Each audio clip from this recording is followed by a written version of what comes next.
देश में ईमानदार पुलिस गुजारूं कि आपने मुझे अपने आप अहम मौजूद पर वज़ारत दाखिला के बजट पर बोलने का मौका दिया। मैं सबसे पहले मोहतरमा ये जानना चाहूँगा वज़ीर दाखिला से कि क्या गालिब की शायरी दहशतगर्दी को फ़रोग़ देती है? क्या गालिब की शायरी दहशतगर्दी को फ़रोग़ देती है? वो इसलिए मोहतरमा के जो जवाब दाखिल किया गया है महाराष्ट्र की पुलिस की तरफ से अनलॉफुल एक्ट के तहत ट्राइब्यूनल के सामने, उसमें उन्होंने अपने एफिडेविट में ये शेर को लिखा जिसमें गालिब ने कहा था कि मौजे खूं सर से गुजर ही क्यों ना जाए, आस्ताने यार से उठ जाए क्या। तो महाराष्ट्र की पुलिस ने कहा कि गालिब की शायरी से दहशतगर्दी में फरोग हो रहा है और सिमी की तंजीम इन अशार को लेकर महाराष्ट्र को हिंदुस्तान से अलहदा करना चाहता है। मैं इतनी बड़ी बेवकूफ़ी की बात आज तक मैंने ना पढ़ी है न दिलो ईमान में आई है। तो शायद हमारे वज़ीर दाखिला जब जवाब देने खड़े होंगे वो बताएंगे कि गालिब की शायरी दहशतगर्दी को फ़रोग़ दे रही है।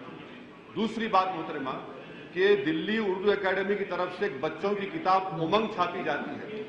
इस उमंग की किताब को भी महाराष्ट्र की पुलिस ने ट्राइब्यूनल के सामने पेश किया और ये कहा कि इस बच्चों की किताब से सिमी दहशतगर्दी में इजाफा कर रही है। और हद तो यह होगी मोहतरमा कि आंध्र प्रदेश की पुलिस ने ट्राइब्यूनल के सामने यह कहा कि सिमी की फ्रंटल ऑर्गेनाइजेशन यानी सफ़े अव्वल की तंजीम ISI। अब इससे बढ़कर अब आप बताइए कि ये लोग क्या काम कर रहे हैं और किसको ताकत बख्श रहे हैं। दूसरी अहम बात कि हमारे मौजूद रुकन अपोजिशन की तरफ से जब बहस का आगाज हुआ तो उन्होंने कहा तेलंगाना के ऊपर बात की। मैं उनको बताना चाहूंगा कि बीजेपी को 18% वोट हासिल हुए थे 98 इलेक्शन में और उसके बाद उस वक्त बीजेपी ने कहा था कि एक वोट दो रियासत लो। आपने 6 साल हुकूमत की और आप तेलंगाना बनाना भूल गए, 3 रियासत आप बनाए। क्या मजबूरी थी आपकी? क्या उस वक्त लोग नहीं मारे गए? क्या उस वक्त लोग नहीं मरे?